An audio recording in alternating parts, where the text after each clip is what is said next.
Hi everyone, thanks so much for joining me. In this video we're going to cover tree pose. Fabulous balance pose, has a hip opening aspect to it, wonderful for lengthening the spine, strengthening the legs.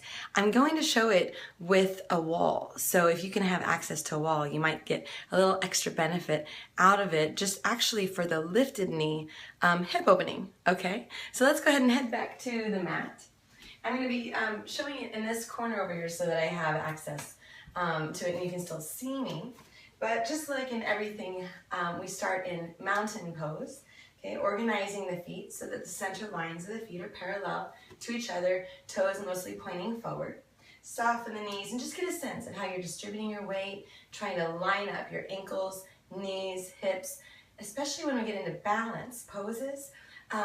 We can tend to dump into the other side. We might, depending on how flexible we are in the joints, the ankle might roll, the standing leg ankle, the hip may congest. So you really want to think about the sense of lightness and length, okay?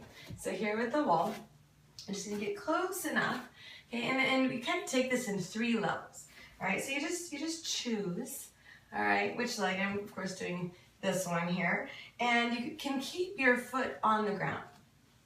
I have to get closer.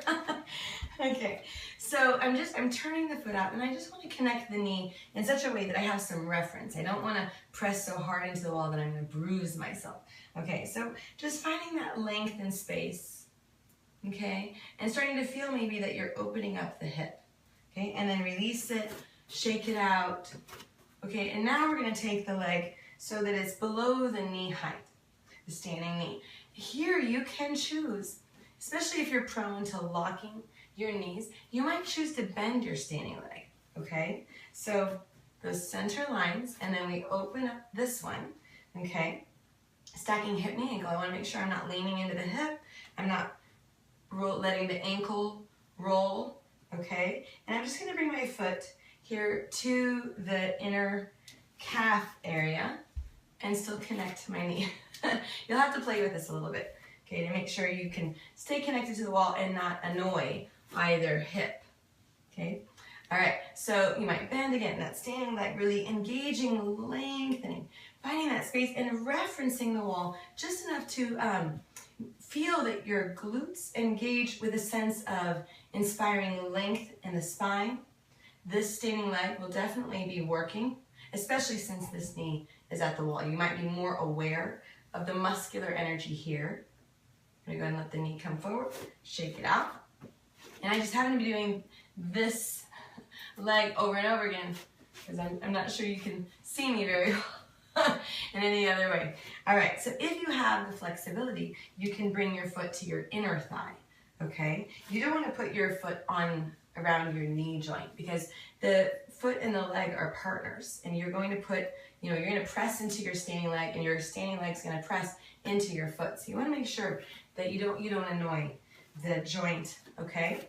So I'm gonna go ahead and assist here, bringing my foot up to my inner thigh, almost at the edge of the hip crease there, okay? Knee at the wall, finding that right opening. So I'm not gonna force it, out here, that doesn't feel right. So I'm still trying to keep my hips fairly square to the front, maybe bending the standing leg. Sometimes I do that just for the sake of awareness, to really root across my standing foot evenly and engaging that energy up, centering my knee, lifting it up as I straighten it, okay?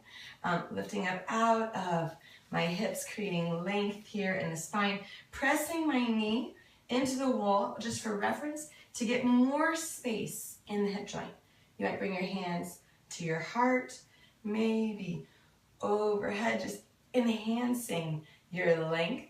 This is a great time to explore the sensations, closing the eyes because you have the wall. Okay, so closing the eyes absolutely increases the challenge, okay? All right, I'm gonna show all this with the other leg not at the wall. Just so I'm not completely off kilter, all right? So center lines in the feet are parallel. We're stacking the joints, creating length in the spine. You can always still have a wall for the sake of balance, but practicing balance is about letting go. Okay, so you can tap the wall, but you do want to ultimately let go. So the knee reference to the wall is more of waking up that sense of the hip opener aspect of the pose more than it is for balance, okay? So we're just gonna start out here, kind of testing, okay, trying to lift up out of both hips, trying to make sure I keep my body focused here with the alignment, okay, keep lifting it up and seeing if I can start to feel the opening on this side. And then, as I'm ready, okay, and as I take the foot away, my standing ankle wants to roll a bit, so I have to be aware. Okay, so now partnering, foot and leg, leg and foot. Okay, lengthening, maybe taking it up even higher. And I always do this. Whenever I do tree pose, I really think about the wall at my knee, and I feel myself able to lift up out of my hips and lengthen even more. Again, you can take your arms out to the sides. You could side stretch while you're in this. You can reach overhead. You can close your eyes. There are so many options, but you're just trying to find a mostly squareness to the hips, a lift, lengthening, releasing tension in the neck, relaxing your tongue, throat, and jaw, and breathing.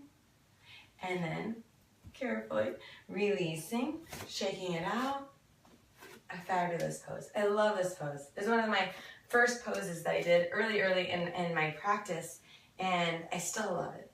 Okay, so I hope that this was helpful. I think the wall is a really cool technique. It's a great hip opener, balance pose, lots of good stuff. I hope to hear from you. Have a wonderful day. Namaste.